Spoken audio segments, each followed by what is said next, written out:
Good afternoon and welcome to our round 15 Han Superdry live game here for the Griffin Legal John R. Dent Cup match of the round. My name is Kieran Deck and with me today is Phil Hawke. We have Queanbeyan Whites coming up against East in what is set to be a battle for fourth spot on the ladder. Phil, thanks for joining me. Pleasure, Kieran. The teams today are playing for the Peter Morton Shield, which was introduced in 2015. Peter Morton was a life member of Queanbeyan, but he had played 200 games with East before he came to Queanbeyan and played over 200 games with Queanbeyan as well. Quite an achievement. And so that's what they're playing for. East have never won the Shield, and I'm sure they would like to go away with another Shield after they had the Bob Hitchcock Territory Shield earlier in the year. Yeah, absolutely. Of course, it is a massive game for both these sides for many reasons. And as I mentioned before, Phil, not least of all because of the way that the table looks at this stage in the season. Only 2 rounds left after this one. And it looks like the winner here today will all but shore up a spot in the playoffs. I would think so. This game is critical. Queanbeyan have to play Royals next week before having the bye. East face a bit of a tougher run. I think they play Tuggeranong and Gungahlin, so they've got the tougher run. But whoever wins today could be pretty happy, I'd say. Wearing the red, blue and white stripes at East, running from right to left on your screen towards the south, and Queanbeyan the home side, white and blue on the left of your screen. Queanbeyan won the toss and chose to receive, heading to the right for the first half of today's game. Queanbeyan are missing a couple of key players. Keith Morgan withdrew with illness, and Lani Tia takes his place in the centre. Tom Rudiker from fullback had to pull out with a hamstring injury, so Riley Ahern moves to fullback, and Pekau Lafoe moves to the wing. Yeah, an exciting moment for Pekau Lafoe. He's only recently back from a cheekbone injury. He's been out for most of the season after a pretty devastating hit in round 2, and back on the park now for first grades, the under 20-year-old winger getting a start today. So an exciting day for the number 11 as East find themselves in attack, and Metke with his first run gives it off to Mies Erasmus, who's been one of their key players over the last few weeks. He takes it down around the 10-metre line now, only a few minutes into this game so far. But at the breakdown we see the first penalty going towards the home side, Phil. Yep. Yes, interesting that Mies Erasmus, I think he's been named about 5 times in the team of the week. Yeah. And he's certainly an impressive young player. He's with the Brumbies, and I imagine next year he'll get a lot of opportunities. He's one of those front rowers who forgets his role as a front rower. Sometimes you often see him backing up a line break for a good 80 metres or so. He loves to run the ball, and he loves to be there to support his players. Mies Erasmus, one of the key players for East today.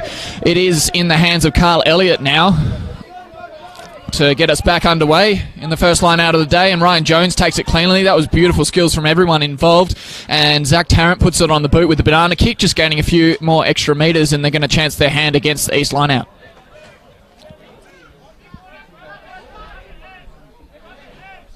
So a couple of changes as well. One after last week's match, East's had to move Jacob Abel into fly half, the skipper. He's played a 9 most of the year, Phil. And Simon Webber, stalwart, he's played since 2011 for East. He's in the scrum half position as Lolo Tonga takes it down. There's Webber now. He gets absolutely smothered by Ryan Jones. Wheeling around now is Abel, and he shows his skill and experience there. The ball's gone out with Jamie Marmont. Yeah, the Abel family can actually take a lot of credit for the resurrection of East. It was the Abels who came across from Royals, including Robbie Abel, who's a backup hooker in the Brumbies, and they made the move from Royals to East, and that started a bit of a build for them. As Marmont takes it up to East line now, just past the halfway. They make it to the 10-metre line. Great running from Marmont, the back looking like a forward there, as Douch gets the way nice and quickly. I spoke to Mitch Douch, the skipper of Whites, before the start of the game, Phil, and he said that he is really enjoying being back at scrum half after starting the season in fullback, as Marmont now has the ball with a step to the right, and he finds himself on the 10-metre line once more, a few metres under his leg so far today, as Mitch Douch sends it back, and Tarrant cuts out ball for Toby Wilson, and Toby Wilson still on the 10-metre line. Whites find themselves East strong in defence early on. Cut out ball, there's Lale Tiatia, and high tackle advantage being played against East boys now, as Sokotai does what he does best and picks and drives. Certainly been a most consistent footballer for the Whites this year, Sokai. And here's Toby Wilson. Yeah, he's a star, absolutely, in this whole competition. It's quick ball from Chalker. That was really clever from him. He was gutsy in that moment. Tia as he gives it up to Carl Elliott. Wow, that was hard in the mouth stuff from Chalker, as Tarrant takes a big shoulder and goes down just past his defenders, trying to release the ball quickly, not getting out of there fast enough East, and the momentum will stay with the home side. Yeah, second penalty in a row for Queanbeyan, and it'll be interesting. I think they're going for the line. Yeah, how could you not with a forward pack like the Queanbeyan Whites? They've been very strong. I had a look at the game tape of Vikings Whites from a few weeks ago. It wasn't a good day for the Whites, but they did score their only try in the first half off the back of an impressive scrum. And we'll expect to see a lot more of that today as they do go to the maul. Ryan Jones with another clean take. In front of the healthy East crowd to the right of your screen now, as Sokotai is digging a tunnel, but he can't make it through. He picks it out to the left of the breakdown, but great defence there from Easts. Short side play. OJ Noah will put the first points on the board of the afternoon for the home side, and that was, you felt like that was coming, Phil. Yeah, I think so. As you said, the forward pack has been dominant over a long period of time this year, and you've understandably, when you've got Sokai Tai, OJ Noah, Ryan Jones, and then Carl Elliott's come back into the team after a long layoff with a broken hand.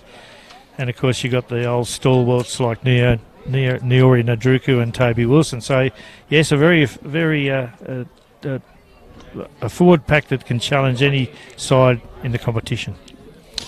Yeah, absolutely, and they will need to be firing at this back end of the season if they're going to contest against Vikings or Royals, yeah. Or Royals, the two competition leaders.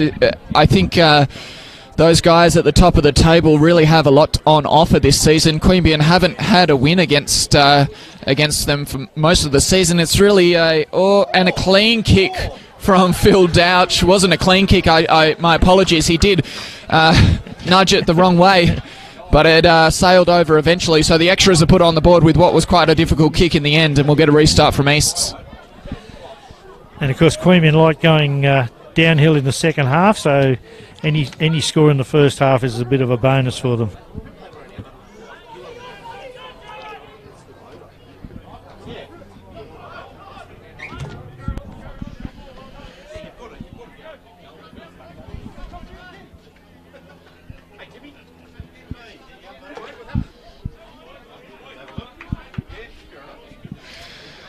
And so the first points of the day for the home side comes in the 7th minute, and at this picturesque ground.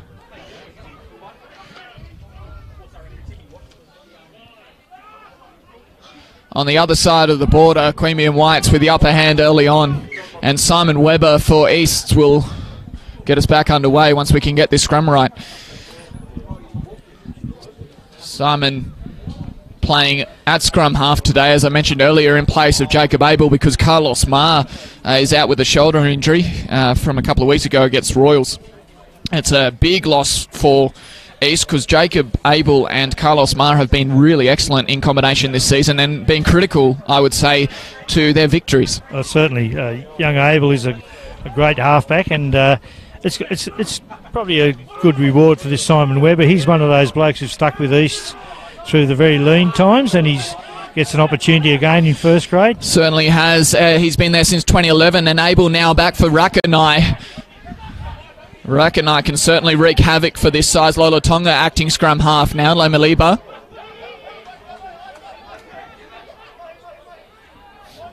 Lolatonga again. He had a really good game against the Uni North Owls last week, despite the east side going down over there at ANU North Oval. He injected himself into every single little passage of play he could as Rakanai finds some space now. Finally, they get their backs in some space, but there's no one there. He popped it up without looking. Oh, there was someone there, I should say. It was Pakau Lafau.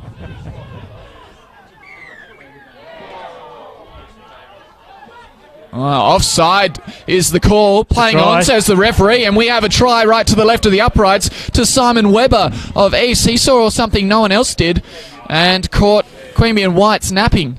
So hitting straight back after just 3 minutes since Queanbeyan Whites put their first points on the board today is these East boys.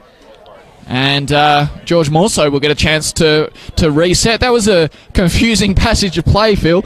It ended in points for the visitors, though. Yeah, we were trying to get out of our danger zone there with Pakau, and I don't quite know what the ruling was, but the penalty went quickly to East, and East took the penalty quickly, and Webber sneaked over and near the post. So we imagine this will be 7-all after about 15 minutes of play. More so does it easily and sends it over the back of the netting. And so we have 7 points apiece here, Phil Hawke. Broken play is where East are most dangerous, and they just showed it then. Certainly with that Morso on the right wing. He's a player who came over from Royals. He was stuck in second grade, although he's a quality first grader, and he is fast. Absolutely. There's Sekopi Meku. We haven't seen a lot of him this season, and as he gathers the ball at the back, and Liam Bilston's tried to get a quick one away, but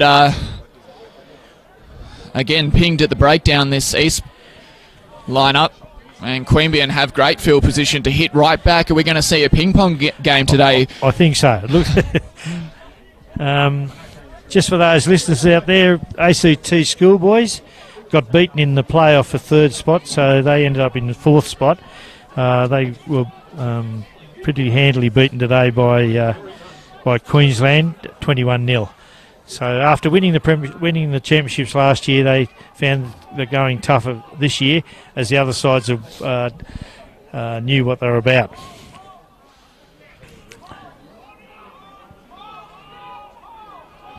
Well, good effort from them under pressure as we come back to Campese Oval, where you're watching the Whites take on Easts, and Ahern had it there, but it was a bad choice at offload. Chalker wanted it, but he didn't have a good handle on the ball. We are going to come back for an advantage being played.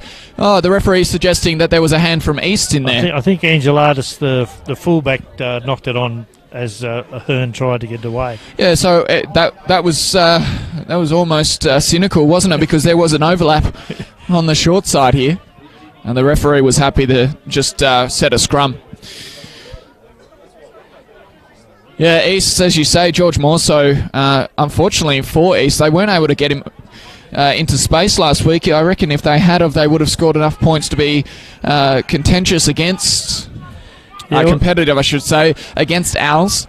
But Owls were just too quick off the line, and their forward pack were dominated. Yeah, I heard University North now get off the ground very quickly, and their defensive patterns are very strong. That's right, as Marmont steps off the left boot and straightens up to find himself on the far side of the park now, and OJ Noah, our try scorer from earlier, nearly breaks through. He had a good head and shoulders past the defensive line. We're going to come back for a penalty though, again at the breakdown, so ill discipline early on from East is going to be really costly if that continues. We have seen a little bit of that creep in over the last few weeks as we've embarked on this journey of East discovery in the live stream. Hans Superdry match of the round has seen Easts in the last 4 matches, Phil, so we've really enjoyed watching them through what has been quite a tough period. It started 4 weeks ago against Wests, which was a ping pong game. They almost traded tries for 60 minutes before West broke free and had a convincing win in the end. I think we made the comment before that one of the problems that East face, even though they've built very strongly in first grade, they still lack a bit of depth. So as the game goes on and as other sides bring on their reserves, they can't bring on the same quality reserves, and that's why they may find it hard at the back end of a game as their key players get replaced. They might find it a lot more difficult to maintain the momentum. Absolutely, and we do want to see them be competitive today, so this first half becomes even more crucial with that bit of information for the visitors today. So Queanbeyan Whites sitting in 4th place on the competition ladder, but only 4 points separate 3rd and 5th. 6th even, I should say. 6th are in with a chance at the top, which is Queanbeyan this season, as Sokotai gives it back for Douch, and it goes through the hands of Tarrant and Ahern, and Jamie Marmont is just going to slide over like they'd practiced at training all week. That was really clean from Queanbeyan Whites, and if they're going to find themselves in the final at the end of this year, I expect to see a lot more of that from one of the best teams in the competition. Certainly rehearsed play, and it came off perfectly. Riley Ahern, who's a fullback, it does give the side something. He's one of the leading point scorers in the competition. He's been playing 5'8" in the second grade. Second grade for the Whites are undefeated, and mainly because of the way Ahern can run the team around.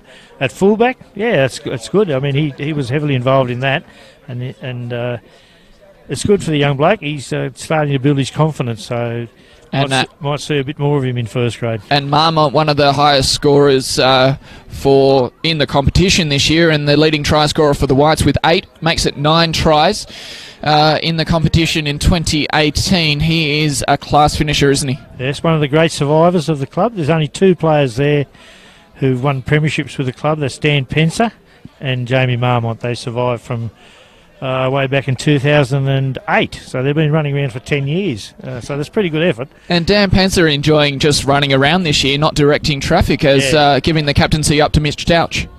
I'd imagine it might be Dan's last year on the field, so they decided that just let him enjoy his football, take the responsibility of captain off him, and I think this hasn't gone long enough, guys, and it will be a restart back on the halfway line. Mesa Rasmus not too happy with the way that Toby Wilson came in there, but it was a serious mistake from East that may see them tumble down the hill. Not a good way to get back underway here for the visitors with 23 to go in the first half. You've got Queanbeyan Whites up against East. My name's Kieran Deck, and with me is Queanbeyan Whites stalwart Phil Hawke. And it's the Han Super Dry match of the round. It's great to have you with us. If you've just joined us, it's been 3 tries so far. 1 from East through a really, what could only be described as a confusing passage of play. And 2 very, very skillful tries ending in a backline, a sideline tilt at the try line. OJ Noah and Jamie Marmont, the 2 try scorers for Queanbeyan so far, as Mitch Douch. Of course, we're bathed in sunshine here in beautiful Queanbeyan, as usual. It's a lovely day. I happened to go to Cooma recently for a 3rd and 4th grade game, and I tell you, it was so bitterly cold. But that was beaten by Nichols last week when we played Queanbeyan. It was... Oh, and George Morso sticks his hands up in the air like he's at Monica Oval and regathers that one, and so gets East out of a little bit of trouble. That's the first time I think he's touched the ball so far today. Has to go to all sorts of lengths to get his hands on it, as we see a quick restart. Lola Tonga had a hand on it, and unfortunately for East, the referee was going to blow the whistle all the way through that because there was a second ball on the field. That was a great big mitt come up from Lola Tonga. Carl Elliott tried to catch him unawares, but he was well aware of what was going on. This time Ryan Jones catches it cleanly, and Tarrant cuts out OJ Noah. Sokotai has to wheel around. He's got 1 or 2 on the outside, and he goes himself past the 10-metre line, and that's the sort of damaging run that we expect to see from the forward. Putting a lot of pressure on the breakdown now, East, as Mitch Douch is patient. Toby Wilson, one of the youngest players on the field, Mitch Douch, but one of the most experienced too, as Niori Ndruku gives it off really cleanly for Tarrant. That was kind of a a mixed match of talents there as OJ Noah takes it just past the halfway line, past the 10-metre line, I should say, as Mitch Douch now gives it away nice cleanly for Chalker, and there's Jones. Into the creeping shadow now as Niora Najuruku drops this one, and I think it will be a knock-on against Queanbeyan. Yes, the referee has his hand up, and East will regather this one at the breakdown, I dare say. Weber has it. Through hands now for Abel, and he steps off his right hand, a bit of confusion with his winger. And unfortunately, they have to go to ground. They wanted a lot more from that, I think. Into the hands of Lima Liba now. Let's see if East can find a way out of trouble. My call earlier with that horrible restart from East was that they were going to slide down the hill, but they're proving us wrong right now as Rakanai does his little Benji Marshall-style skip and gets past the halfway line. Just short of the 10-metre is where he's pulled down as East have the ball once more through Misa Rasmus, and the ringer Makanawe is in possession. Quick away for Lolatonga, and Lolatonga goes himself, but he meets a brick wall and is put back a good half-metre before he's able to release. Oh, and Simon Weber shows his experience. He clean break. Oh, he had to get low for that. Really, really good work from Simon Weber in the end. He knew he didn't have any options and he needed to get the ball away quickly, and he had support on the ground in Fusi Malohi. He's certainly putting some pressure on the Whites, Weber. He's playing very well. And he certainly is. He was up for a good game. He looked very calm before the start of the game and wasn't feeling any pressure despite the nature of today's game, and there was a knock on there, but the referee noticed that Whites were offside, so East are going to get to continue to apply the pressure to this home side. They're going for the line, and let's see if they have the pack to go over from here.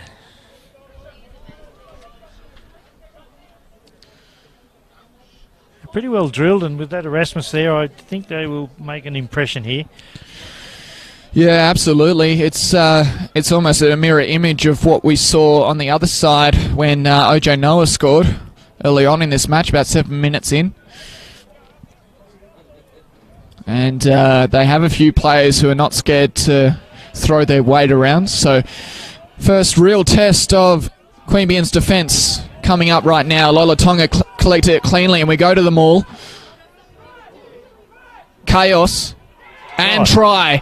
So East are able to hit back after only a few minutes again. This game of back and forth continues, and I think it was Lima Liba at the bottom there.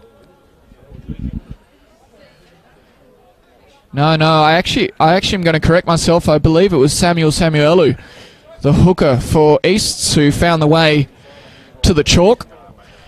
Yes, and what a critical try that was, Phil. We saw the momentum. It tried to get away from East, and Queanbeyan, after a couple of penalties and some big efforts from George Morso and a couple of their key players, East were able to wrestle that momentum back. Yes, and Samuela started his football in Canberra at Queanbeyan.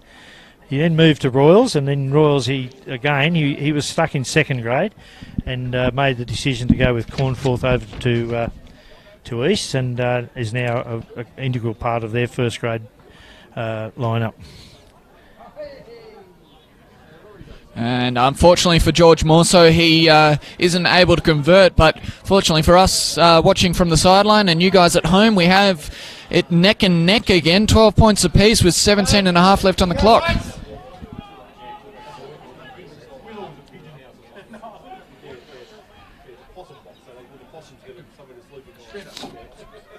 The restart finds Lolatonga, and again he runs into a brick wall, testing his mettle there. He's not scared to run up the forwards, is he, at the front row? He's pretty easy to pick, though, isn't he? He runs pretty upright, and he's got a pretty red flame in his hair there that they're picking on. The entire East forward line is chasing that ball. That was really good effort from them. They find turf now. Unfortunately for the Whites, it'll go dead. So this momentum swing continues in the favour of the boys in blue, red and white. Go back to halfway, or just even further than halfway. Hearn just overcooked it, and I suppose he does have a few mistakes in his game. That's one thing that It's one reason why he hasn't been playing regularly first grade. Yeah, that was unfortunate, wasn't it? It was an opportunity to get good field position and just swing things back in their favour with 16 minutes to go. But the mistake will give East a chance to line up, and if last week or any of the last three games that we've seen of East in action is to go by, they are dangerous from anywhere on the park, especially at set piece, because there's space. And as we talked about earlier, Phil, those speedsters, if Queanbeyan give them any room to move, it's going to be 5 points. Yeah, certainly the outside centre Otto has shown his class today. He's made several breaks, and as you say, he's got a bit of a jink in the step, and, and can make ground quickly. He's not shy to hold it in one hand either, Phil. No. And George is lurking with him, so... Yeah, they're using the full space, aren't they? George Morso right on the sideline here as Simon Webber puts it in and gets it out cleanly. Angelatos is going to wrap it back around for Rakanai, but he gives it to Meki. Meki takes it down, and this time it's Lima Liba. Fly half position is doing Jacob Abel all sorts of good so far today. He's using the space well. There he is once more off the left boot. Beats a couple, but only going sideways. He runs into Noah Ndruku, and pretty happy to go to ground, I think. Simon Webber now. Angelatos playing fly half, and Lolotonga runs into OJ Noah, the try scorer from earlier. Yes, Abel looks quite comfortable at 5'8". There's no issue for them. Meki beats one, but hits the turf off an ankle tap, and Webber now gives it back to Matayawa. Good tackle by Pensa there to slow it all up. And here's Samuelu. Actually, I think they've swapped jerseys, so I reckon that was Liam Bilston.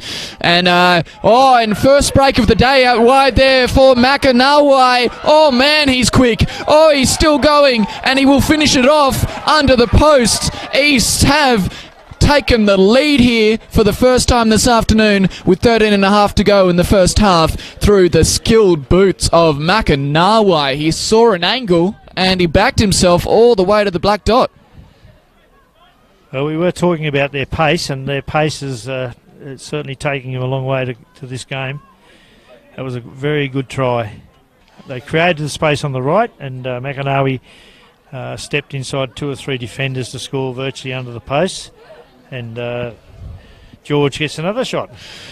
When you talk about pace in rugby, Phil, you talk about acceleration, really, don't you? And he certainly had acceleration there. He was able to go from 0 to 100 in no time. Yep.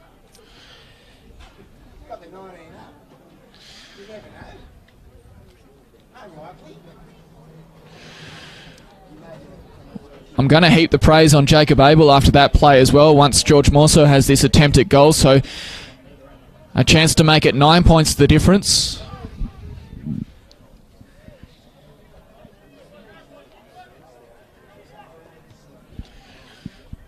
And easy for George Morso, not so easy for the ball boys as he cleared the back fence there. So the 2 points have been added, so we got 21 points to 12 here with 12 and a half to go in the first half, and a fascinating contest out at Campese Oval, unravelling with plenty of action as the try scorer gets another go at it. He runs straight into the heavy shoulders of Cremerius, but it has been spilled now.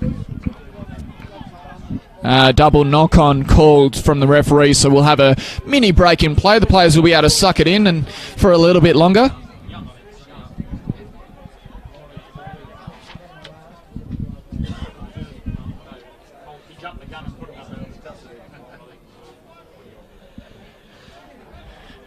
A correction, Phil, thank you. I got a bit ahead of it because I was going off our local score. At 19 points to 12 is the score. Now it's Queanbeyan's turn to attack. They're about they're on the setting a scrum on the 22 roughly. Douse to feed. Very famous shadows out here at Campese Oval with the The sun setting directly opposite us as the whistle blows in favour of what was a very, very good East scrum. They're pretty happy about that. Led every single week by Mies Erasmus. As you said before we started, Phil, you're surprised that he's not in the Brumbies lineup. Yeah, perhaps they just next year I think he'll get plenty of opportunities. They may be just bringing him along slowly, which is fair enough for a prop. I know in the first trial they had this year, the Brumbies played up here at Seaford Oval, and he was outstanding against the Rebels. And I thought, well, this is a kid that's going to go somewhere. So next year, you'll hear a lot more of him, I think. As Abel gives it back to Meckie, and Meckie's still going. Stolen now, but Webber wanted to try and come in from the side, and the referee was right there. It's like speeding in front of a cop.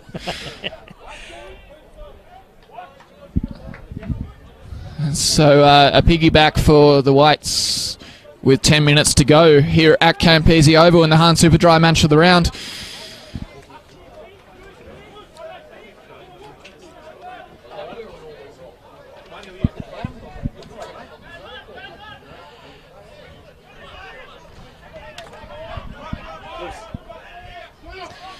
Quick restart to soccer tie now from Carl Elliott, and Douch gives it back to Tarrant, who's been playing really fast ball today. He hasn't run it a lot himself, but there was no one there as Meckie came right up out of the line.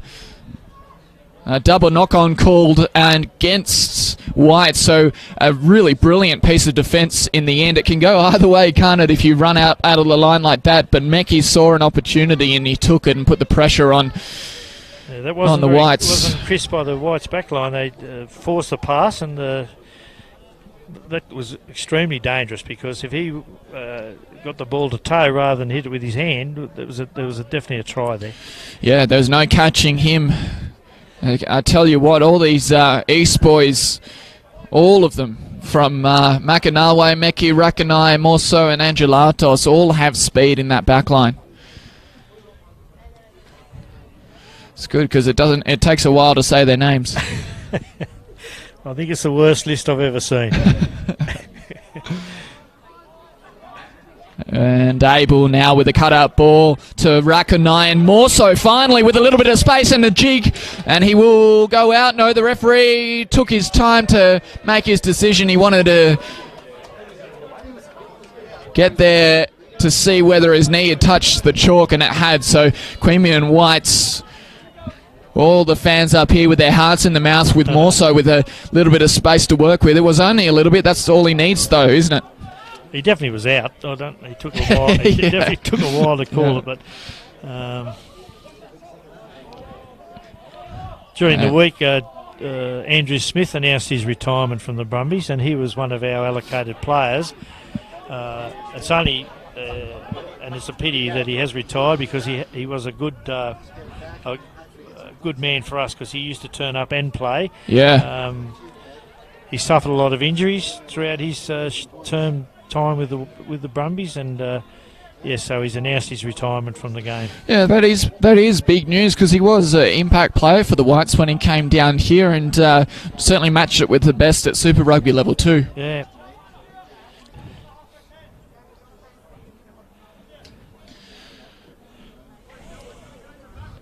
Little bit of sting taken out of this game in the last few minutes, but you get the sense that anything can happen. We're seeing nice big open rugby as Ryan Jones gives it down to Douch, and Tarrant again, that combination working smoothly today. Short ball this time to Krameris. Tarrant again, he finds Chalker, and there's a Hearn, and Marmont is almost released. What's happened here? And the referee's blown his whistle. I think you might have called that forward. Yep. Yeah, so that's what happens when you play tight footy. You've got to give credit to James Marmont. I mean, he is the old age of about 32, but he's up against the speedster, and yet he can still create a bit of space with his swerve and his step, and he certainly has kept fairly quiet. Yeah, absolutely. That just then, Morso was reeling, so I don't think he would have made a break, but they certainly had East on the back foot. And largely thanks to this back line, but it is Queanbeyan's forwards who have been the highlight of their attacking play this season.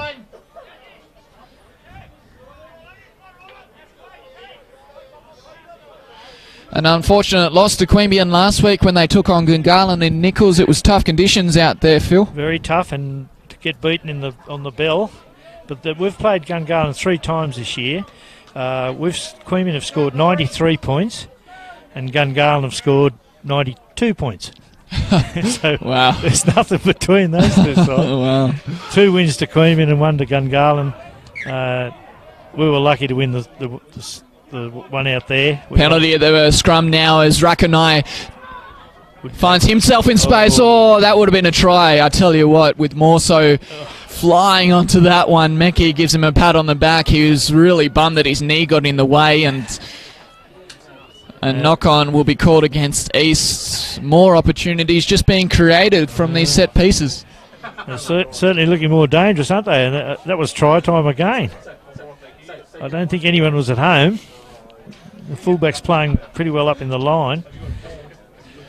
It's a tough narrative when you get to this part of the season, particularly when we've had such a close John O'Dent Cup in 2018, supported by Griffin Legal.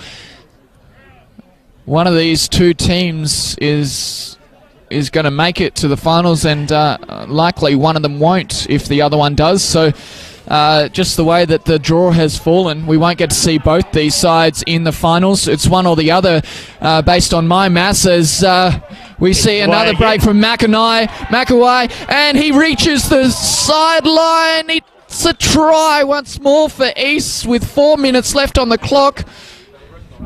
And Mathanawai with plenty of pace down that far. He's talking to the linesman, I think. Yes, it's a try. Yeah, it is a try. Thank you, Phil. Mathanawai with plenty of speed off the mark. Again, that attacking prowess from anywhere on the park. And they extend their lead in the first half here with, surprisingly, Queanbeyan Whites looking for answers. They don't seem to have the pace to match it with them. I mean, we're missing Keith Morgan in particular, and then Tom Rudiger, who gives the side a fair bit of thrust from fullback. He's out as well, and we're not matching the pace. So the dangers are on both wings, and both wings are performing. Yeah, absolutely. They're very, very capable of scoring tries, Queanbeyan, but a couple of errors have crept in and given set piece opportunities to East, and usually you would say that that wouldn't be too damaging on the opposition side of the park, but for this East side it's very exciting no matter where they get the scrum, because Jacob Abel has been expert level delivering it out to his backline this afternoon, as more so I think he's pushed this one to the left. He has, so the score will remain 24 points to 12 with 2.5 to go.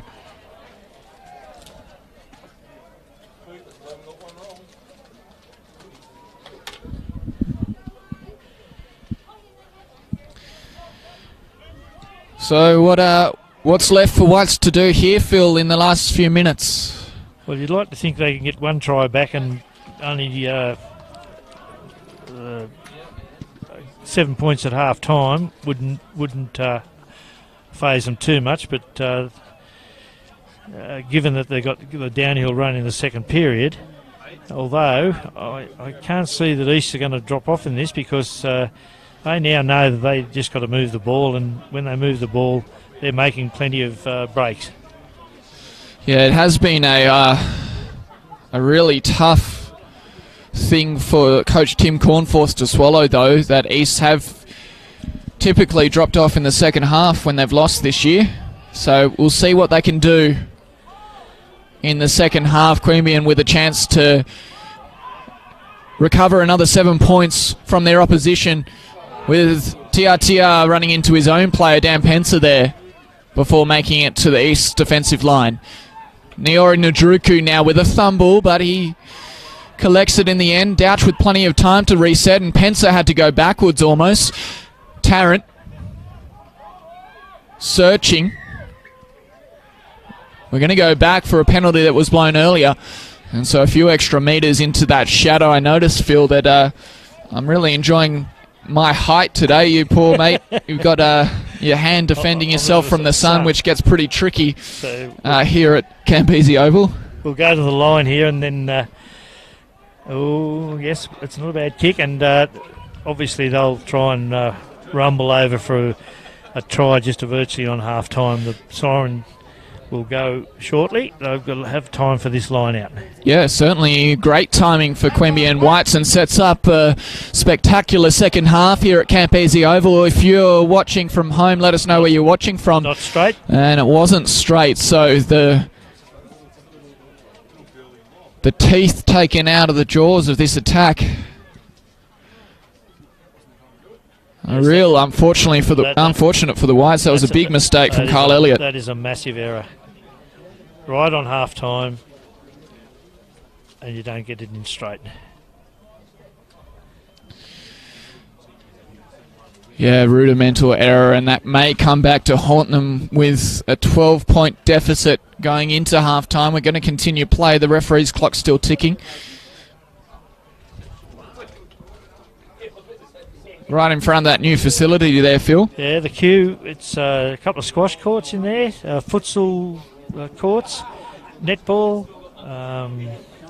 Yes, and it also holds the Queanbeyan Sporting Gallery. Oh, we've won a tight-head scrum here. They have won the scrum, and it's been flicked back. Douch, we got one more opportunity for Whites to get themselves out of trouble. Tia, all he has to do is get it to Marmont, and all Marmont has to do is fall over the chalk.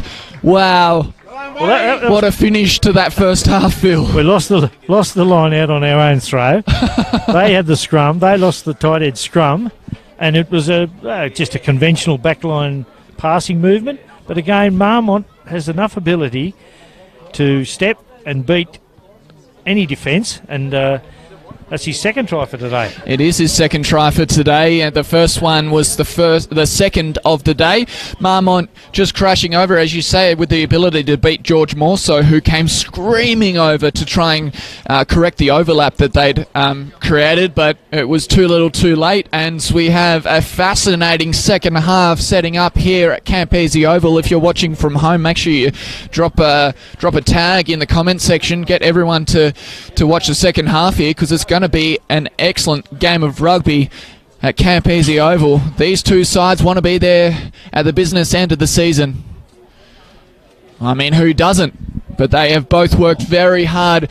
Can this fairy tale of a season for East continue, or will Queanbeyan Whites find the form in the second half to take down the boys from the East? We'll find out after the break, Phil Hawke. We're going to take a few minutes off here, and we'll be right back with heaps more action in the Griffin Legal John R. Dent Cup.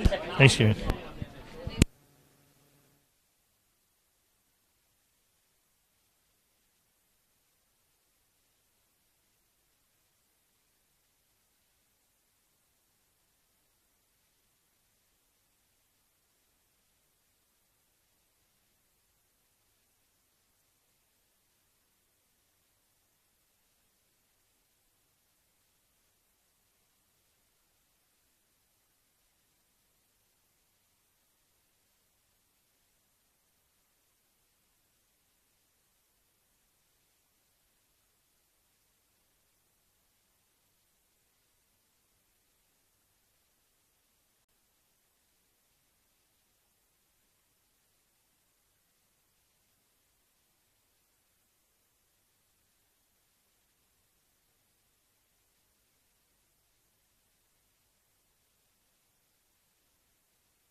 Welcome back to Queanbeyan Oval. We are into the second half. We're about to get into the second half of the Han Superdry match of the round between Queanbeyan Whites and the Easts. Their fairy tale season started off with a win over Uni North in the first round. It continued with a victory over Royals only a couple of rounds later, and we got Vikings up against West in one of the other games. Vikings leading West 28 points to nil in the one of the other matches today as Lotto Tonga recovers it here. My name's Kieran Deck and we got Phil Hawke next to me as Misa Rasmus takes a break. Can he make it all the way? He has to give it off. There might have been a high tackle there. There was. The referee saw it too. So he's got his arm up and we're going to continue on the line of the penalty.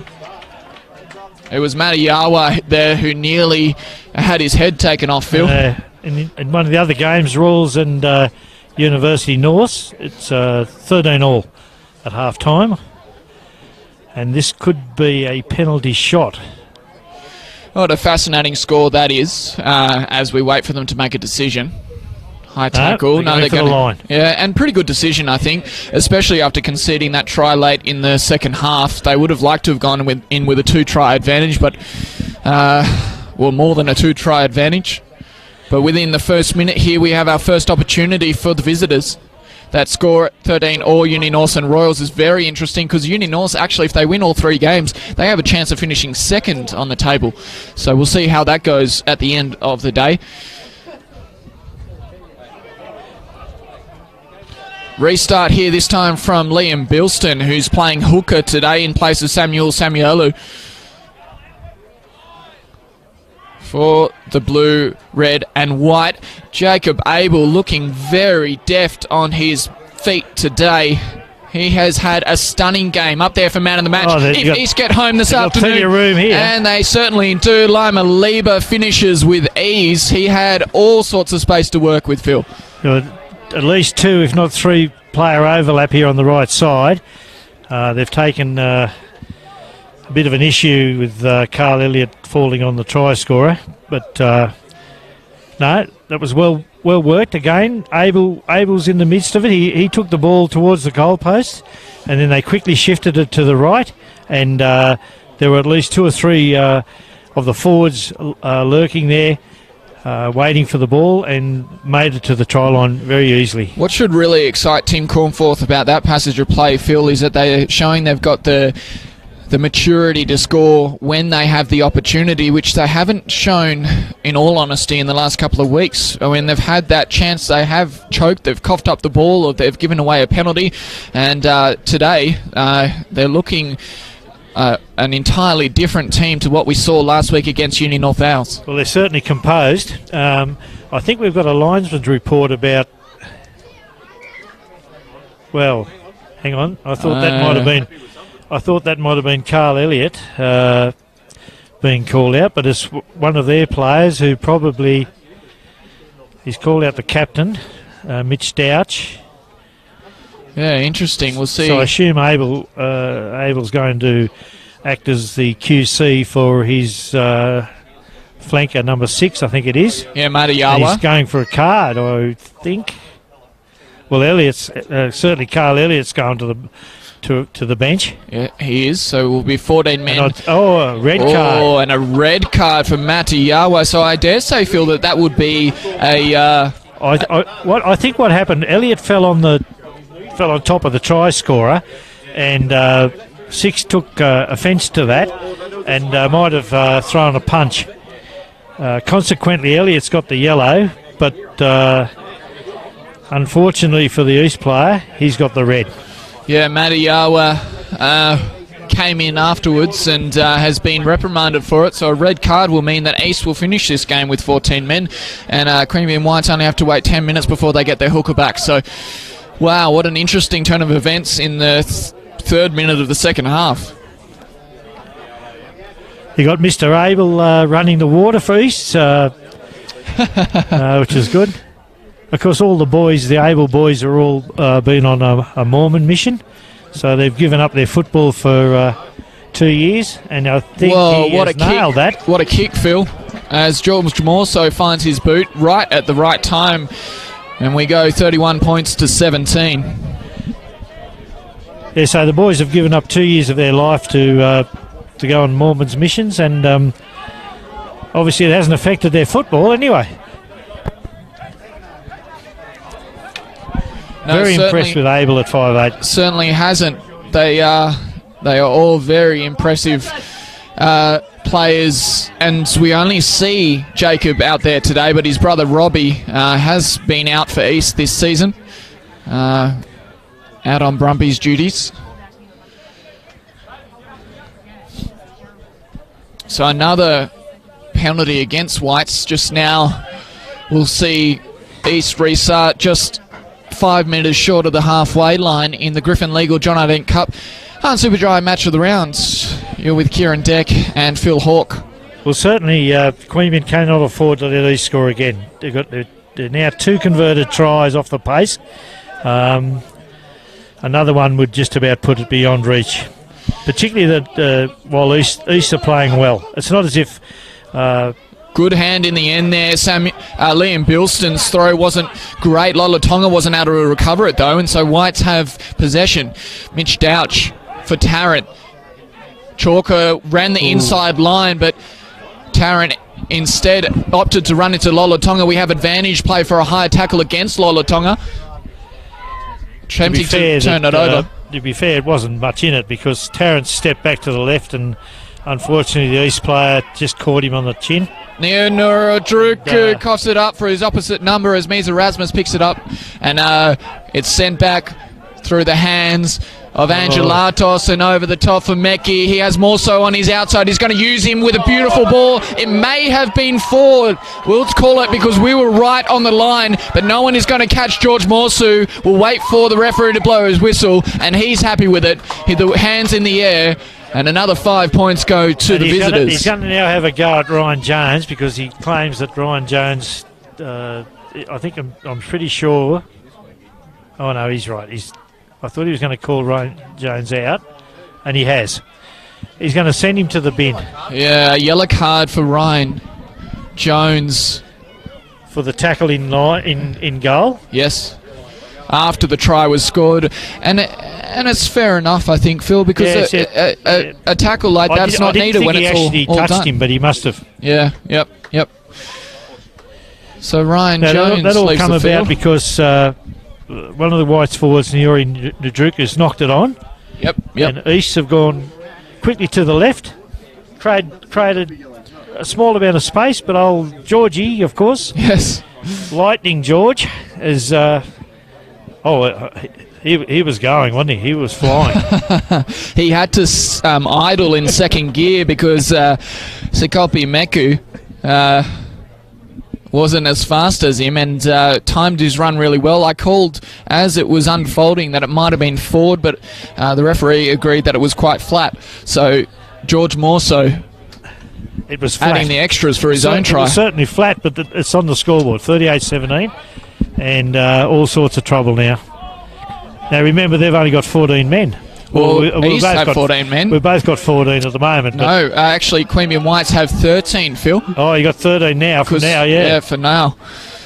And so they'll have a mini overlap about 1 or 2 minutes. This ball's found the turf as Jacob Abel picks it up. And look where they're going. Good little show and go from Samuel Samuelu, and the forwards injecting themselves in the game. Again, they found broken play. Once more, Jacob Abel is able to find Mecki, and he gives it off to Liam Bilston.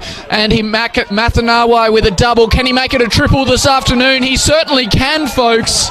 3 tries for Mathanawai. Ratu, Johnny Pio Mathanawai crosses the line on the near side of the field. And again, Jacob Abel puts another few points on his name for player of the match this afternoon. So we're going from 17-24 at half time. We've jumped to 17-43, and we've been going about 14 minutes, 15 minutes.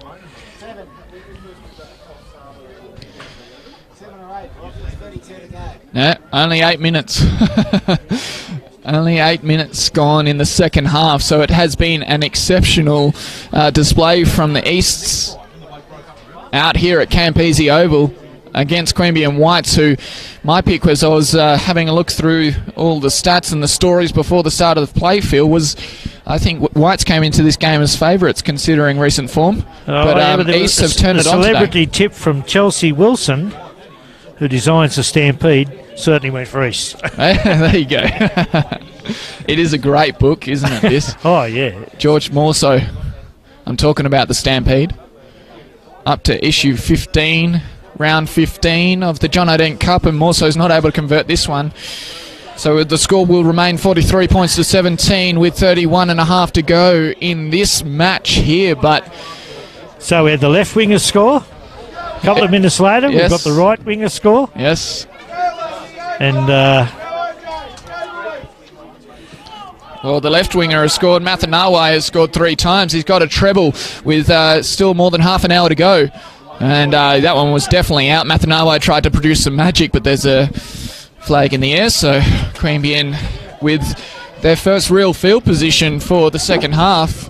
With 13 men on the field, Carl Elliott and Ryan Jones off the park, it's Dan Pencer to restart. Ex-hooker. So always wondered why hookers have to throw the ball. Why don't you get the best thrower to throw the ball? Able hands, that's true. As Mish Douch, offside is the call. Very clever play there from Toby Wilson, milking the offside, because it was certain that Lima Lieber was well out of position. And calls for him to leave the park as well. But the referee not reaching for any more pieces of paper.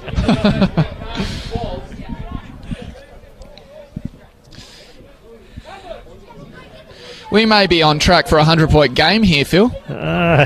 Trouble is the Queanbeyan are not scoring many of them.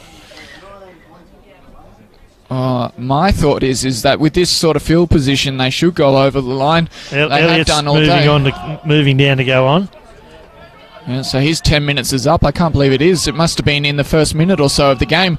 That one has been knocked on, but it was a hand in there into the maul that was trying to be created, and so the referee, James Morris, will call for another line out. And with Carl Elliott still off the field, Dan Pencer will make another throw. What are their options here with 13 men on the park? Oh, well, I think Sockeye Ty would be the man to go to, which is usually the case. He can also win the line out, so Niori is called for a conference. Just see, he's obviously made some decision for them. One of ACT's better referees, Brady Ingram, is actually down at the Australian Schoolboy Championships. They flew him down to referee, which I think is a great thing for him. Yeah, that's really great. We don't talk about the referees enough as Dan Pencer picks it off the back from Soccer Tie. OJ Noah got it off him as well, but the ball's found the turf. And Zach Tarrant juggles it. Really well done from Jacob Abel to hold his composure in defence after that fumble. And we're with Soccer Tie now, about 10 metres from the line. Queanbeyan Whites, they need to make the most of this opportunity, and certainly if they can, through the hands of Niori Ndruku. Haven't called Niori much today. He's very quiet. Yeah, absolutely. As Toby Wilson takes it up now, he's the man who orchestrated that first penalty from earlier, seeing the man offside. And Tarrant through Chalker with a right step, but there's too many East defenders to find a way through there. Soccer Tie was the first option. He didn't go quickly because Samuel Samuelu was up out of the line, and that's the end of that attack because the referee's blown the whistle. I think Dowse knocked it on as he made the try to make the breakthrough there.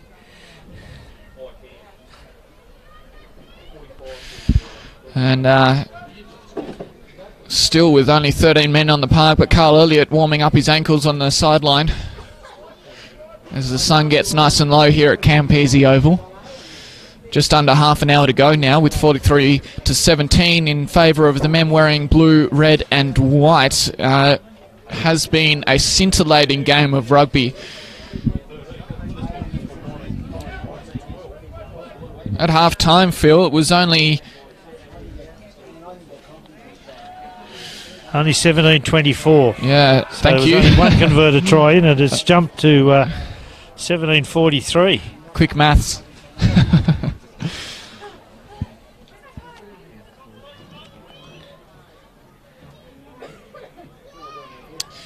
So, just an update on the scores we had before. I think that was the score that we called, Phil, was at 35 minutes. It was 13 all between Royals and Uni Norths. Yes. At half-time, it was 20 points to 13 in favour of Royals, so they went one try ahead.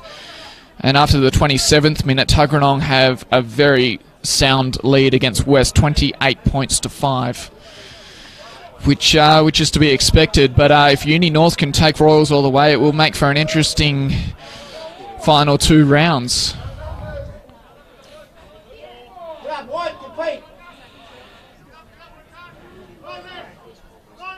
Carl Elliott back on the park now with Ryan Jones still remaining, and as we said before, East's one man down, a red card at the start of this half as Jacob Abel shows and goes a little bit further, continuing now through the hands of Meki.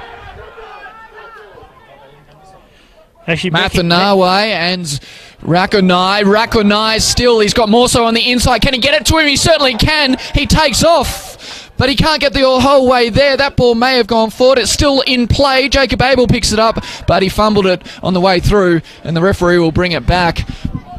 You thought that was all she wrote there. Really great defence, cover defence. The centre's gone down with a bad leg, a sore leg.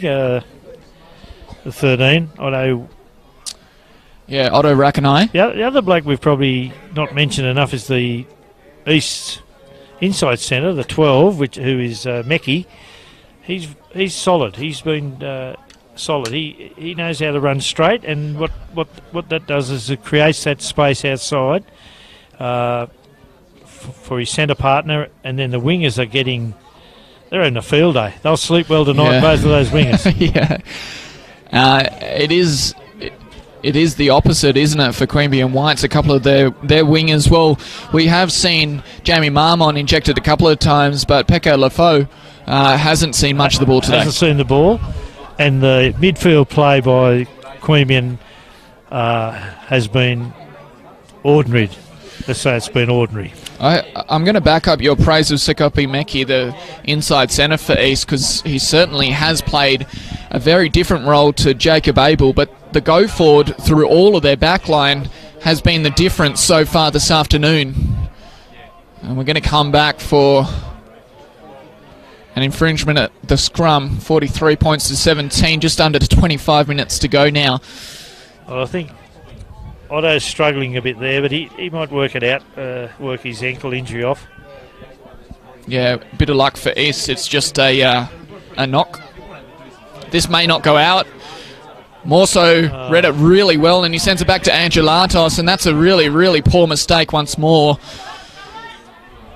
Lafaux, a terrible bounce for him, but he recovers nicely, and OJ Noah bursts through a couple of centres and wingers before he's taken down just past the 10-metre.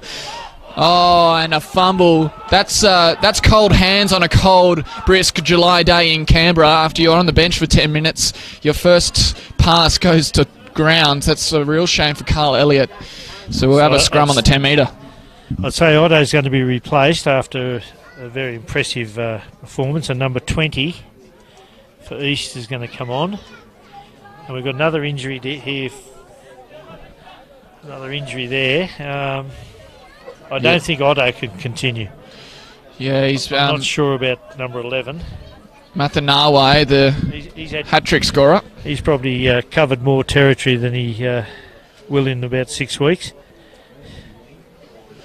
It looks like Otto's going to try. Otto Rakonai, he's getting a little bit of that magic paste on there, but the 20 has come on. Trends going on in the forwards to replace.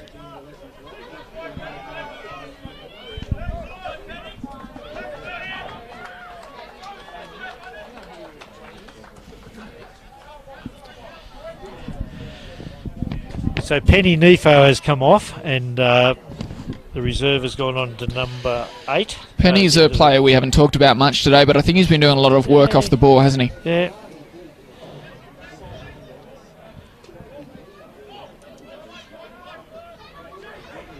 Yeah, so Rakonai and Mathanawe both still on the field of play. Simon Webber's had a good game, and this scrum is being dominated by Queanbeyan. They've turned it over on the tight head, and Zach Tarrant now with a right foot step taken down really nicely by Jacob Abel. He's looked good in defence today too. This will go Queanbeyan's way.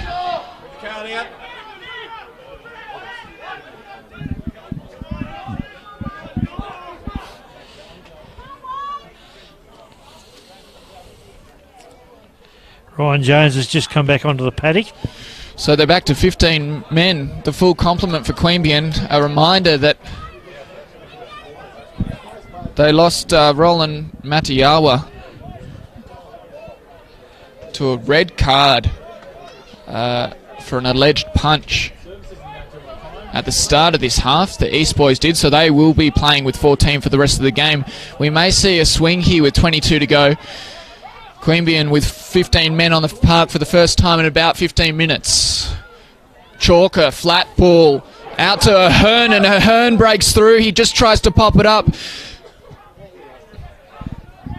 Oh, that was so close. Whoever was on the bootlaces deserves a little bit of a reward, a golden sticker for them at the end of play. And that one's sent over the top to Ryan Jones, and he juggles it back. It hasn't finished the play here for White, so they're going to have to regather. Broken players. Carl Elliott has a bit of work to do as a fly half now, and Niori Najuku with the one-handed grab. It's going to be hard to stop him. Knock on. Oh, and really unfortunate for Queanbeyan. I thought he was just going to finish that there. He'll be really upset about that, Nadruku. He almost knocked it on over the top of the line.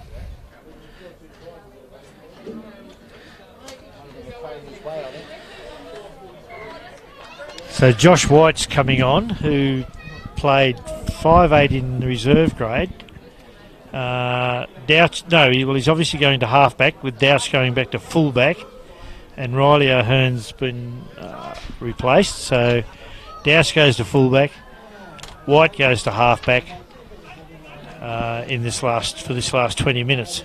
Yeah, that's the versatility of Douch. I'm going to question that decision. Last time we were together in this commentary box, Phil, we asked why Mitch Douch was at fullback, and I think he's had a pretty good game when they've had the ball this afternoon. But obviously Josh White with a little bit more experience in that halfback than he has had at fullback. Yeah, there's a lot of questions about playing Douch at fullback. He does, at the halfback role, he does create a few breaks. Where at fullback, I don't know whether he gets involved enough. I don't know. But I suppose they've got to try something given the scoreline, and the short arm will force the kick from Easts at the scrum. So after being only 24 points to 17 down at half time, Queanbeyan Whites find themselves with a massive mountain to climb. Easts now well in their own half. Whites haven't scored in the second half in 20 minutes. They did score right after the halftime siren though, so they know how to get across the line. That one was their best opportunity so far. So East have replaced their hooker. I think that we've now got Samuel Salamel. Oh no, number 3's playing hooker. As Tarrant finds Lani Tia. Thanks, Phil. White with his first ball away for Pencer. Wonder whether Pencer's going to play Vikings later this season. Nice short ball from Tarrant to find Chalker, who's still going. It was a penalty back here. He called a forward pass there. That's why we came back for the advantage. I can tell you Dan Pencer's not playing NRC. I think they've invited... I think they've only invited 3 players from Queanbeyan. I'm just trying to think who the 3 are. Was that Pencer's decision? Yeah, I think so. Okay. In his last season, it'll be a shame to see him go. He's such a impressive player out there. Family commitments, perhaps?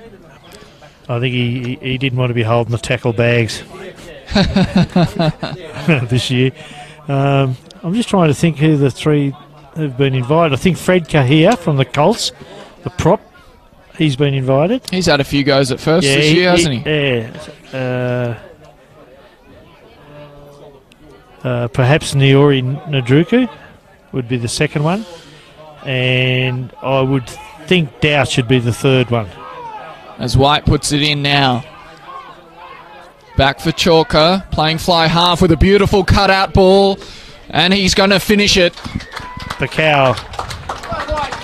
I'm pretty sure. Lafau with probably what was his first touch of the afternoon goes over the line. So that was a really clean passage of play set up by Josh White from the set piece, and Billy Chalker looking nice in at fly half with a clean pass out to Lafau, and another training run. We talked about them having a couple of training runs in the first half, finishing in a Marmont try, one of them, and OJ Noah just falling over as well. So, but that was the first opportunity we've seen in 23 minutes. Douch's kick doesn't look too good, and it stayed to the left of the uprights. So 43 points to 22. Still plenty of work to do for the Whites here. They have... Well, there's still 3 converted tries out of the game.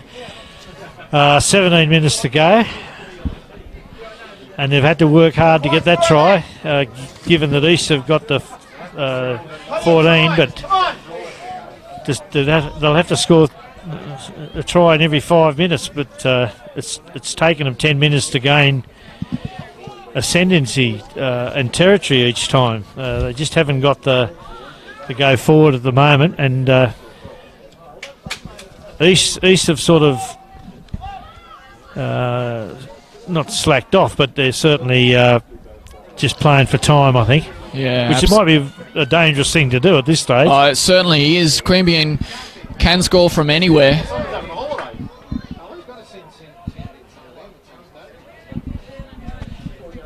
Just a quick word to Jacob Abel after another penalty at the breakdown. Offside was the call. I think Morris will go to the pocket again here in a minute if East continue to give away penalties. They hopefully haven't switched off, but there is. It looks like they have a bit, doesn't it? They're just a bit. Certainly in the last 10 minutes or so, Phil. I think there's a real danger period here. I mentioned it at the back end of the first half, that it has plagued their season. They have been guilty of switching off, certainly last season when they didn't win a match. It was a big issue for them. Let's see whether they can be final contenders this afternoon with an impressive last 15 minutes on the park here.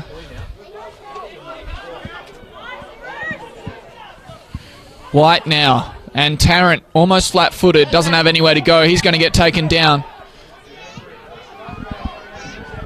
So Chalker will have to act as fly half. They go for OJ Noah instead. OJ Noah has put in the yards this afternoon, although he would have liked a few more attacking opportunities. So just haven't been created because East have hogged the ball to their credit. OJ Noah is lining up for another run at the red, another penalty blue here. And whites.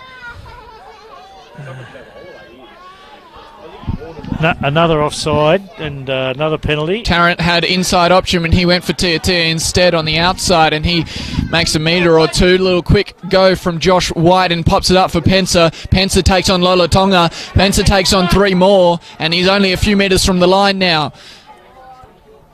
Doubt was Chalker, I should say, and OJ Noah gets his second try of the afternoon. Great play there from the referee, allowing it to continue.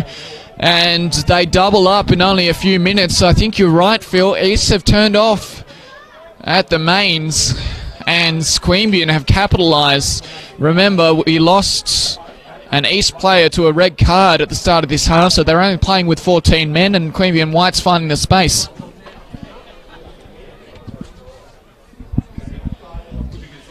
That was very, very mature play from the Whites boys. Well, White, certainly the halfback, the change of halfback has sparked up the attack a bit, which you'd understand, a fresh bloke. So he's obviously he's missed the kick. So again, we're still 16 points off the pace. Yeah, 16 points the difference with 14 minutes to go here at Queanbeyan Oval. You're watching the Han Superdry John Dent Cup match of the round, brought to you by Griffin Legal. Those are our two major sponsors. Thank you to them for their support as Angelatos gets ready to reset, but it's East just meandering to the line. They're soaking up the time as much as they can. Angelatos quickens them up as Lola Tonga will go to the air. He got a palm on it, and it's come down with the whites. So right in front of a sparse crowd on the other side of the park is where we'll restart as Chalker finds his form, and so does Pensa. He's had a real impact on this game in the last 10 minutes or so as Tia stumbles and continues with a really gutsy run on this short side. White now for Nadruku with a gutsy low tackle there from Bilston. Continuing through the hands now, and they find Chalker. Chalker has an option on the outside. He gives it off a little bit awkwardly for Marmont, and that just took the pace out of things. So they're going to come down with 22.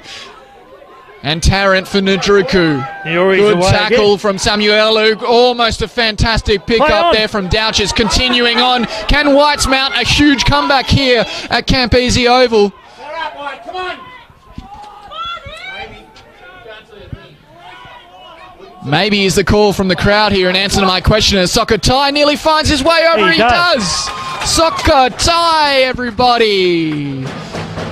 It's not a Queanbeyan Whites game without a Soccer Tie try. And the number 8, way too much to handle that close to the line. Hands on hips, hands on heads, haunches on the ground. East are really sucking them in now, Phil. Yeah, well, that was pushed to the right of the uprights as Douch tries with a quick restart. He knows that tries are what are going to get them back into the game, but I think he would have been well served taking a little bit more time to get those 2 points. Yeah, so 43 points to 32 means 11-point difference. Thank you for... So they've called 2 quick tries. That try came when Chalker did well on the right, and Marmont, his cousin Marmont, came inside. And then they moved it to the left where Niori Nadruku took it forward. And again, White seems to be driving them pretty well there. And of course, the veteran Sockeye Tie, the dual McDougall medal winner, yes, got over for the try. Our restart here, aiming for Lola Tonga again. They like his jump over there on the far side, but he's not able to get a hand on it this time. White's with the same result as Tarrant puts it to the sky, to the heavens, down with ice on it as Angelatos regathers. 11 points the difference. They still need 2 converted tries to get back into it here. Stolen at the breakdown by Pensa, but that's no David Pocock move. The referee not happy with the way he went about it. That's one of the first kicks in open play. We Easter certainly haven't relied on any tactical kicking. Yeah, and that was the first. I think one of the first that Queanbeyan have tried. Yeah, and but you the wonder fullback was up to it. You wonder about the break from the normal, Phil, with a kick like that at this stage of the game, considering they have the momentum. I don't think the coach would be happy with that. That's not what. He wouldn't be coaching that to them, but yeah, if you're going to kick it, at least get the field position. That high ball wasn't really an option. If you're going to kick on this Queanbeyan Oval, it's a long kick to the bottom corner and make them fight their way out of the corner. Samuelo, Lola Tonga connect as Weber gets it out. A loopy ball to Abel, and Meki is taken down just past the 10-metre. Just under 10 minutes to go here at Queanbeyan Oval with East in a dominant position. They went into this half only 7 points ahead. And they found themselves with a massive lead just earlier before Queanbeyan put on a double and closed it down to make this comeback a possibility. Now, though, East with an opportunity to put a nail in the coffin. Or reinsert one. He's called another head-high tackle there. So we're playing advantage. going sideways at the moment. East, they might want to take that advantage as Rakanai takes the ball up. They certainly are better from the set piece. I'm not sure what going sideways is doing for them, except he's going to come back for the winding down the clock for the head high in midfield, which is good news for East fans. He seems to be going a fair. Oh no, he's called it offside. Sorry. So an interesting decision by East. Do they just take the 3 points to settle everything down, or only eight? Yeah, yes, that's the decision, and it's a good one because the two converted tries. They need a bit of a break.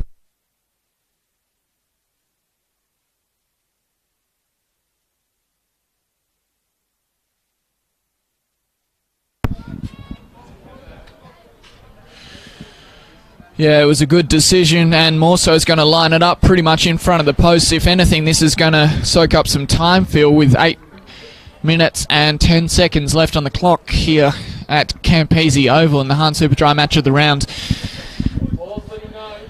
If you're wondering at home, Phil Hawke, my co-commentator today, does not have a replay machine in front of him. He just has an exceptional memory for what just happened. Been enjoying your recaps, Phil.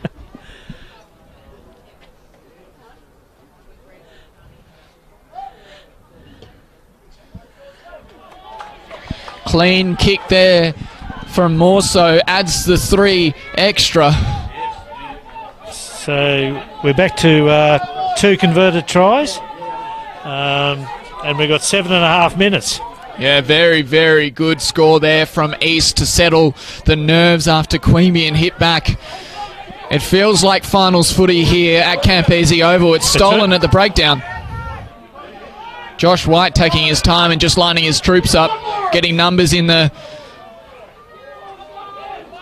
setup, and Sokotai made no ground there. Niora Ndruku, however, is going to drive himself a good 5 metres past the advantage line.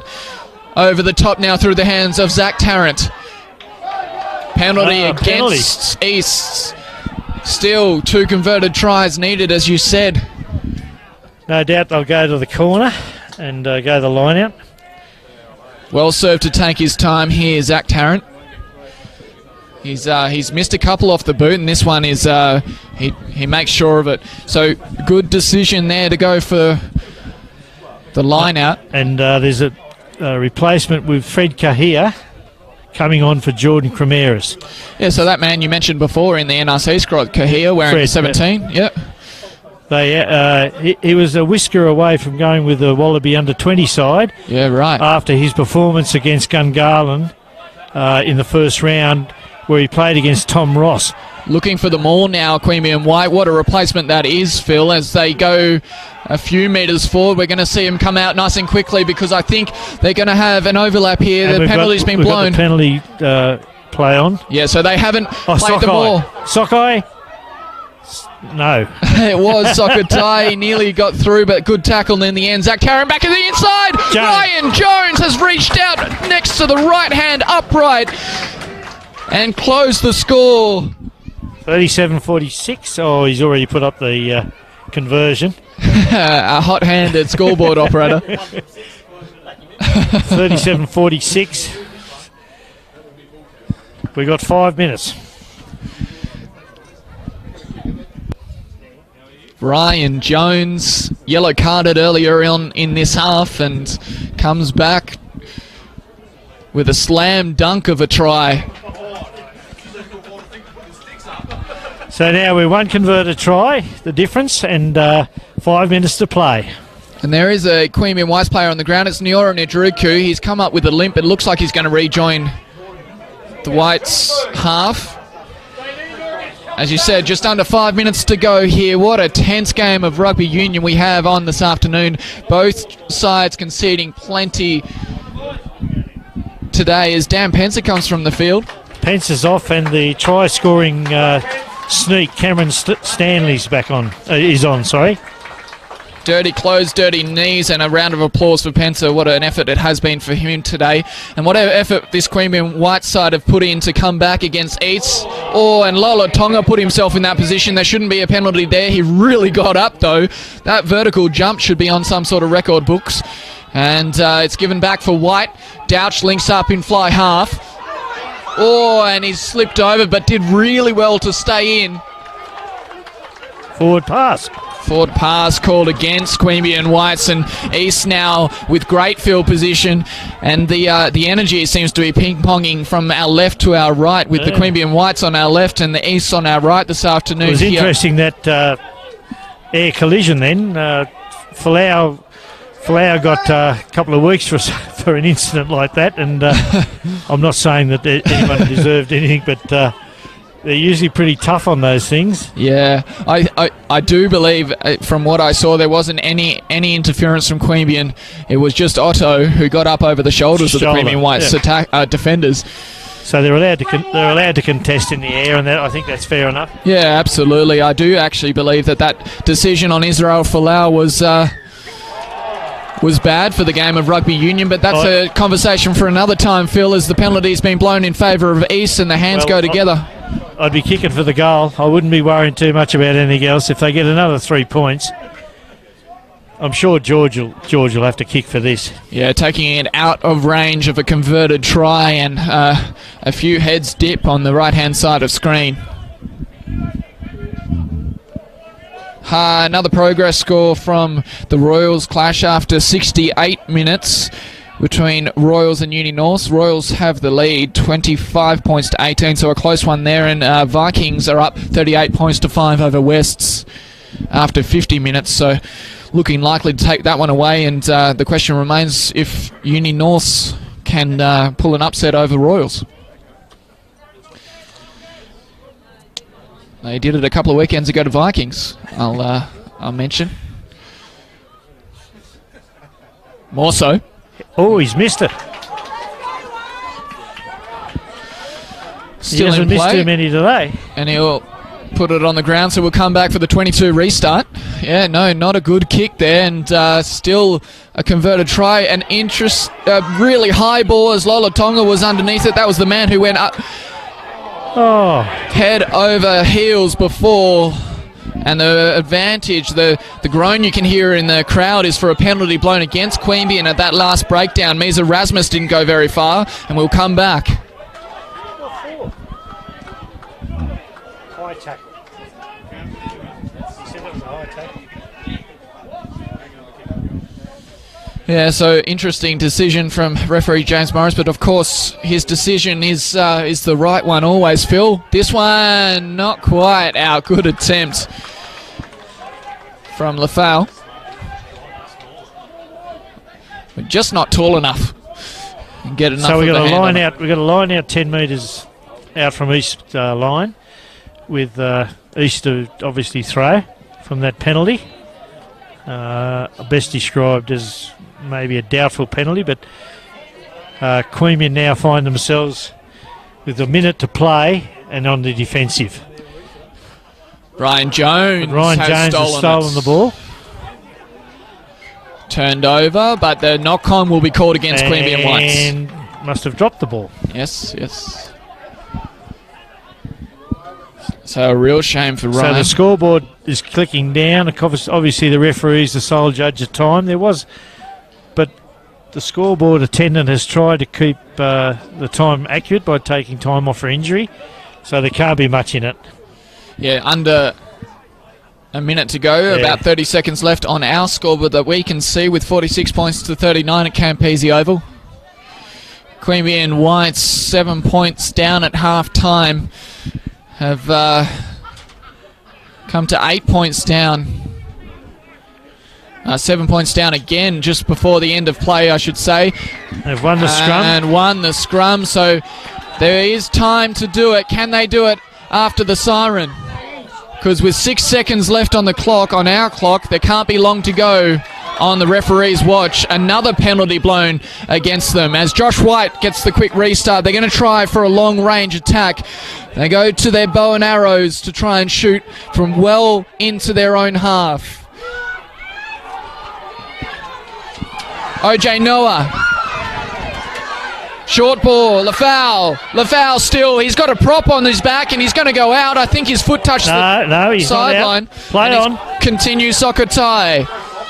Soccer tie with a little bit more. They're well past halfway now, well into east line. Another advantage being played here. Lafau's run was fantastic as we go through the hands of Chalker. And Tia had Douch on the outside, but he went back towards the uprights.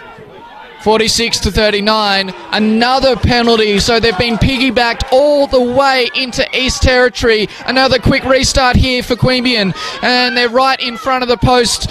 This will be the biggest thing that East have done all season. Another advantage being played. If they're able to hold on here. Another offside. And there might be a card, Phil. Yes, there is. Another yellow card. You can't which keep means 13 men.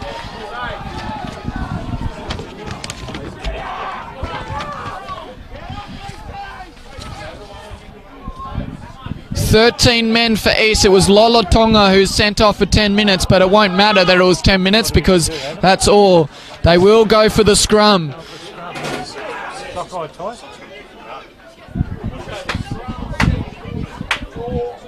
Well, we're 10 metres out. You'd nearly have to bet that this is a sockeye move. Yeah, well, absolutely. He's their chief strike weapon from this position, isn't he?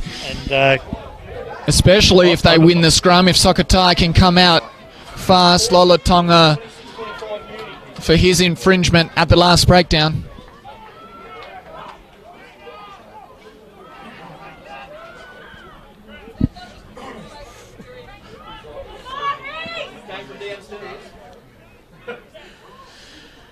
We could actually see a push try here because they're so close. They dominated up there before. They certainly have dominated once more. Sokotai has it between his boots. He tries to reach his hand out. It's not going to be Sokotai. Josh White has scored for Queanbeyan. White, after the official time has ended in injury time, they've closed the gap, and he needs to convert here, obviously, to close the gap. And if we have a draw here, folks, it will be a draw at this stage in the season. Finals, we have extra time, but in the regular season, it will be called a draw, and it will be called one of the greatest comebacks in John I. Dent Cup 2018. We're not going for a penalty shootout. No, not today, unfortunately. Not today.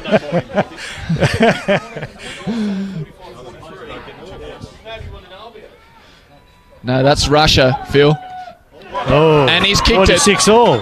Really clean kick from Mitch Douch, and what a result here we have at Queanbeyan Oval. The implications of this result certainly outdo my mathematical ability in this sort of time. But no idea what happens there, particularly if University look like they've beaten Royals. Yeah, what an upset that is. 26 points to 25 at ANU North Oval. I think there's something to say here that East are probably totally disappointed because they had it in hand, really. Yeah, yep. But as you've pointed out, they've faded badly in some other games this year, and I again put it down to their lack of quality reserves, where Queanbeyan can bring on a bloke like Josh White, and it lifts the game. Yeah. And Queanbeyan can consider themselves extremely lucky. East would be very disappointed. Yep, absolutely. So the Peter Morton Shield stays with Queanbeyan. The reason that it's played for today, I'll just make a point, is that Queanbeyan formed by a breakaway group of players who were playing for East in 1954. They played their first season in 1955 as Queanbeyan. There you go. So that's the history behind it. Great history lesson from Phil, and I think you summarised it better than I can, Phil. That was a fantastic little summary of what has gone on here today. Queanbeyan lucky, East disappointed, 46 points apiece. And I said just after half-time we might be heading for a 100-point match, but it's fallen just short for 92 points here today. What a display of rugby union from both these sides at Queanbeyan Oval. Queanbeyan White coming back from what was a huge deficit. They were down 43 points, I believe, 43 points to 17 at the worst point in the game, after East came out absolutely firing for the first 10 minutes of the second half. And then it was all Queanbeyan in the last 20 minutes or so, and they got themselves back into it. Great sportsmanship from both sides as they clapped them off. And what a display of rugby this afternoon. Your tip for man of the match, Phil? Oh, yeah, that makes it a bit hard, but I think I'll stick with Jacob Abel. He did very well. I might just make a mention of the referee, James Morris. Yes. He was virtually unobtrusive. I thought he refereed very well, and they've been copping a bit of flack, but I don't think anyone can complain about the refereeing today. So that's a job well done. Yeah, I think Jacob Abel, I'm hard picked to... Sockeye always makes an impression for Queanbeyan. Yep. I think Ryan Jones as well had a good day out. Dominated the lineouts, and apart actually, from his yellow card. As a connecting player, Billy Chalker was great. He played pretty well today, yes. Yeah. I think Sikopi Meki outplayed him for East, his opposite number, but Billy Chalker was very good. And Jamie Marmont with a couple of tries as well. Honourable mentions also need to go to Mathanawe, who scored a triple this afternoon. Yes, I think he was him and Abel were the pick of the East players, and perhaps Sockeye and Jones for Queanbeyan. They were the pick of the day, I think. Well, Phil Hawke, you can can see the East players are very, very... well, if not upset, that there's certainly a couple of them are fairly upset there. A test of their mettle for sure in what has been a breakthrough season for them, hasn't it?